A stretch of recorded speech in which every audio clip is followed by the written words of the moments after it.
कई दशकों से प्रयागराज में खौफ का पर्याय रहा अतीक अहमद आज बेहद ही अजीब तरीके से हमेशा के लिए खामोश हो गया। कभी पुलिस और मीडिया के सामने शेर की तरह दहाड़ लगाने वाला आज बेसहारा बनकर हमेशा के लिए शांत हो गया। अतीक अहमद जो एक माफिया था, गैंग लीडर था, हिस्ट्री शीटर था, बाहुबली था, फिर भी जनता ने उसे 5 बार विधायक और फिर सांसद क्यों बनाया? आखिर अतीक ने जुर्म से राजनीति का सफर कैसे तय किया? उसकी पूरी कहानी आइए आपको सुनाते हैं। संगम नगरी यानी प्रयागराज। प्रयागराज का नाम तब इलाहाबाद हुआ करता था। संगम के तट का पानी शीशे की तरह साफ हुआ करता था। इलाहाबाद यूनिवर्सिटी का नाम और उसके छात्र नेताओं की हुंकार पूरे यूपी में गूंजती थी। 80 के दशक में इलाहाबाद बदल रहा था, या यूं कहें कि नया रंग रूप, आकार और सियासी आवरण अख्तियार कर रहा था। नए कॉलेज बन रहे थे, नए नए उद्योग स्थापित हो रहे थे, बड़े बड़े सरकारी ठेके बंट रहे थे। इलाहाबाद के छात्र नेता और शहर के दबंग लोगों में दौलतमंद बनने की चाहत बुलंद हो रही थी। इसी दौर में चकिया मोहल्ले में रहने वाले फिरोज तांगेवाले का बेटा अतीक अहमद सुर्खियों में आता है। 1979 में फिरोज तांगेवाले का बेटा और चकिया मोहल्ले का वो लड़का अतीक अहमद हाई स्कूल में फेल हो जाता है। पिता इलाहाबाद रेलवे स्टेशन पर तांगा चलाते थे, लेकिन बेटे के सिर पर जल्दी अमीर बनने का जुनून सवार था। महज 17 साल की उम्र में अतीक अहमद पर हत्या का आरोप लगा। इसके बाद उसके गुनाहों का धंधा वक्त के साथ साथ फलता फूलता रहा। वो चकिया और आसपास के इलाकों में रंगदारी वसूलने लगा, लेकिन उस दौर में एक शख्स ऐसा भी था जिसे अतीक अहमद की दबंगई अखरने लगी थी। पुराने इलाहाबाद में उस वक्त चांद बाबा के नाम का खौफ हुआ करता था। लोग बताते हैं कि पुलिस भी उस दबंग के इलाके में जाने से डरती थी। अगर कोई पुलिस वाला गलती से चला भी गया तो चांद बाबा के गुंडे उसे पीट कर ही वापस भेजते थे। चांद बाबा के छोटे से गैंग के सामने चकिया का 20 साल का लड़का अतीक अहमद खुद को उससे बड़ा गुंडा साबित करने के लिए पूरी ताकत लगा रहा था। उम्र के साथ साथ बदमाशी की दुनिया में भी अतीक अहमद चांद बाबा से बहुत छोटा था, लेकिन पुलिस और उस दौर के कुछ नेता अतीक अहमद को शह दे रहे थे। वो चांद बाबा के खौफ को खत्म करने के लिए लोहे को लोहे से काटने की कोशिश कर रहे थे। स्थानीय पुलिस, नेता और बदमाशों के इसी कॉकटेल के दम पर अतीक अहमद गुनाहों का हमसाया बनता चला गया। बाहुबली और 80 से ज्यादा मुकदमों में आरोपी अतीक अहमद के दर्जनों किस्से हैं। कहते हैं गुनाहों की दुनिया में जाने के कुछ दिनों बाद ही उसने अपना राजनीतिक गठजोड़ इतना मजबूत कर लिया था कि एक बार जब उसे पुलिस उठा ले गई तो उसने वो कर दिया जिसकी उम्मीद किसी को नहीं थी। 1986 की बात है। यूपी में वीर बहादुर सिंह की सरकार थी, प्रधानमंत्री थे राजीव गांधी। चकिया के अतीक अहमद का गैंग पुलिस के लिए बहुत बड़ा खतरा बन चुका था। उस वक्त पुलिस अतीक और उसके लड़कों को गली गली खोज रही थी। एक दिन पुलिस ने उसे उठा लिया। पुलिस वाले उसे थाने नहीं ले गए। किसी को खबर नहीं लगी कि आखिर हुआ क्या। सबने समझा अब अतीक का काम तमाम हो चुका है। लेकिन तभी दिल्ली से एक फोन आया। बताया जाता है कि वो फोन एक सांसद का था जो तत्कालीन प्रधानमंत्री राजीव गांधी के बेहद करीबी थे। दिल्ली से फोन आया लखनऊ, लखनऊ से फोन किया गया इलाहाबाद और पुलिस को अतीक अहमद को छोड़ना पड़ गया। पुलिस और नेताओं को यह एहसास भी नहीं था कि अतीक सिर्फ चांद बाबा के लिए नहीं बल्कि आगे चलकर कानून के लिए भी बड़ी चुनौती और सियासत के लिए बड़ा सिरदर्द बनने वाला था। अतीक अहमद और चांद बाबा में कई बार गैंग वॉर हो चुका था। दोनों ने चुनाव लड़ा। अतीक विधायक बन गया और चांद बाबा हार गए। 1989 में चुनाव जीतने के कुछ ही महीनों बाद चांद बाबा की हत्या कर दी गई। बीच चौराहे, भरे बाजार, ये सिर्फ प्रयागराज के पुराने गैंगस्टर की हत्या नहीं थी बल्कि नए गैंगस्टर के बाहुबल का खूनी उदय भी था। कहते हैं पुलिस की शह पाकर अतीक अहमद ने एक एक करके चांद बाबा का पूरा गैंग खत्म कर दिया।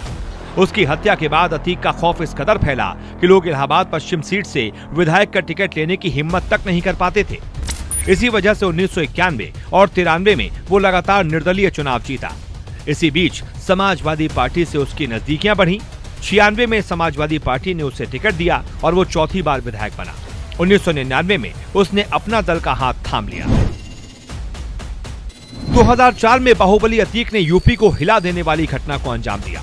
2004 में उसने एक बार फिर समाजवादी पार्टी का दामन थामा और फूलपुर से सांसद का चुनाव जीत गया।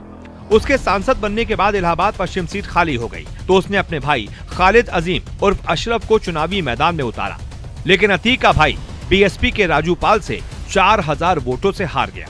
राजू पाल, जो कभी बाहुबली अतीक अहमद का ही दाहिना हाथ हुआ करता था, उस समय राजू पर 25 मुकदमे दर्ज थे। राजू पाल के हाथों अपने भाई की हार अतीक को बर्दाश्त नहीं हुई।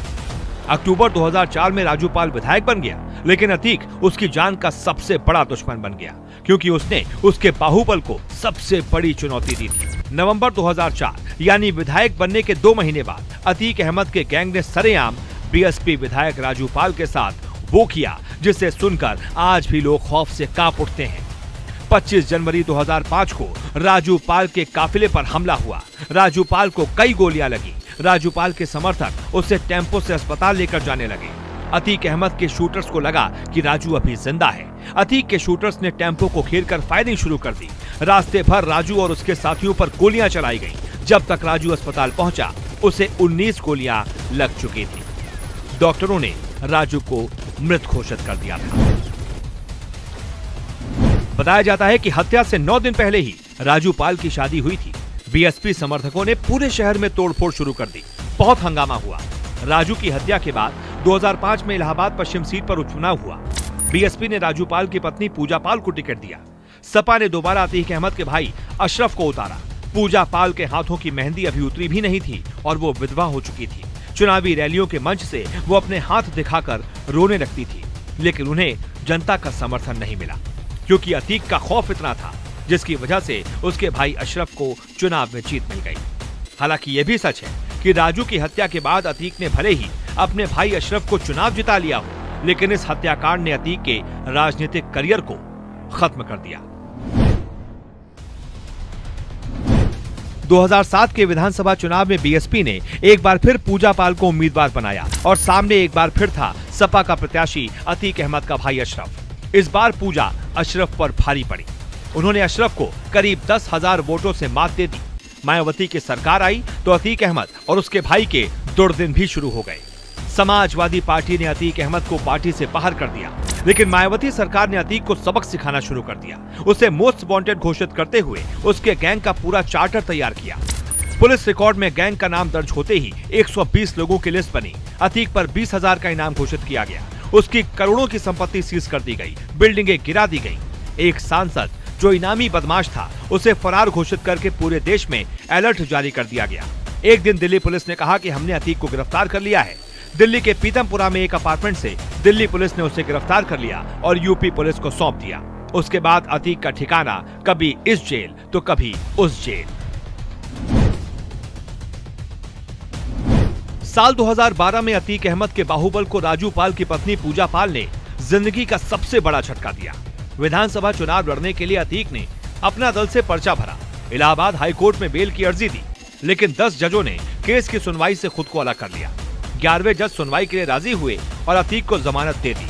अतीक के पास अब अपने सियासी बाहुबल को बचाने का अंतिम मौका था।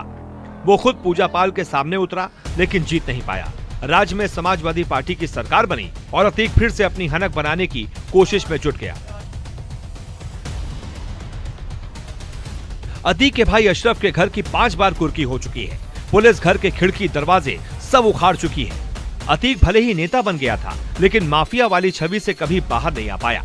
अतीक ने अपराधों और खौफ के दम पर सियासी बाहुबल हासिल किया, लेकिन राजनीति में आने के बाद उसका आपराधिक साम्राज्य और बढ़ता गया। यही वजह है कि उसके ऊपर ज्यादातर मुकदमे विधायक सांसद रहते हुए ही दर्ज किए गए। लोग कहते हैं कि वो अपने विरोधियों से बदला लेने के लिए कुख्यात है। अतीक और उसके गैंग ने 2017 से पहले तक हमेशा कानून व्यवस्था को चुनौती दी, लेकिन गुनाहों का ये सिलसिला पुलिस की नजरों में खटकने लगा। इसी दौर में अतीक एक बहुत बड़ी गलती कर बैठा। 26 दिसंबर 2018 को यूपी की राजधानी लखनऊ में कुछ गुंडों ने एक बिजनेसमैन को किडनैप कर लिया। लखनऊ के पास देवरिया लेकर गए। वो गुंडे अतीक गैंग के थे, जो बिजनेसमैन को सीधे देवरिया जेल लेकर चले गए। वहां प्रॉपर्टी विवाद में उसे पीटा और फिर सादे कागज पर साइन करवाने के बाद पूरी घटना का वीडियो सोशल मीडिया पर वायरल कर दिया। अतीक अहमद ने जेल में बैठकर इतना बड़ा कांड इसलिए करवाया ताकि उसका खौफ बरकरार रहे, लेकिन ये कांड उसकी जिंदगी की सबसे बड़ी भूल साबित हुआ। इस घटना के बाद उसे देवरिया से बरेली सेंट्रल जेल भेजा गया, लेकिन वहां के जेल प्रशासन ने अतीक को रखने से इनकार कर दिया। लोकसभा चुनाव के मद्देनजर उसे कड़ी सुरक्षा में रखने के लिए प्रयागराज की नैनी जेल में शिफ्ट किया गया। देवरिया जेल कांड का मामला सुप्रीम कोर्ट तक पहुंचा। अदालत ने सीबीआई को केस दर्ज कर जांच करने का आदेश दिया। अतीक अहमद और उसके बेटे के अलावा करीब 15 लोगों के खिलाफ मामला दर्ज हुआ।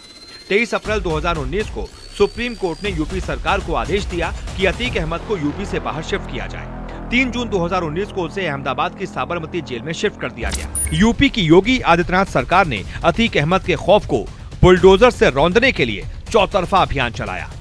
अतीक और उसके परिवार समेत गैंग के लोगों की अवैध संपत्तियों पर बुलडोजर चलाया। उसकी करीब 70 करोड़ की संपत्तियां कुर्क कर दी गईं। 2016 में मुलायम सिंह यादव के परिवार में राजनीतिक विरासत की खींचतान चल रही थी। मुलायम सिंह यादव, अखिलेश और शिवपाल में सियासी वर्चस्व की घरेलू जंग के बीच सपा ने उम्मीदवारों की लिस्ट जारी की। मुलायम चाहते थे कि अतीक अहमद को टिकट मिले। उनकी मर्जी पर अतीक को कानपुर कैंट से विधायक का उम्मीदवार बनाया गया, लेकिन इसी बीच 14 दिसंबर 2016 का एक वीडियो वायरल हो गया। वीडियो में अतीक अहमद और उसके 60 से ज्यादा समर्थकों पर इलाहाबाद के एक कॉलेज में जाकर मारपीट और धमकाने का वीडियो सुर्खियों में आ गया। इतना काफी नहीं था कि 22 दिसंबर को अतीक अहमद 500 गाड़ियों के काफिले के साथ बाहुबल दिखाने के लिए कानपुर पहुंच गया। हमर पर सवार अतीक के काफिले की वजह से कानपुर की कई सड़कें जाम हो गईं। अखिलेश यादव से सवाल पूछे गए तो उन्होंने साफ कर दिया कि पार्टी में अतीक जैसे लोगों के लिए कोई जगह नहीं है।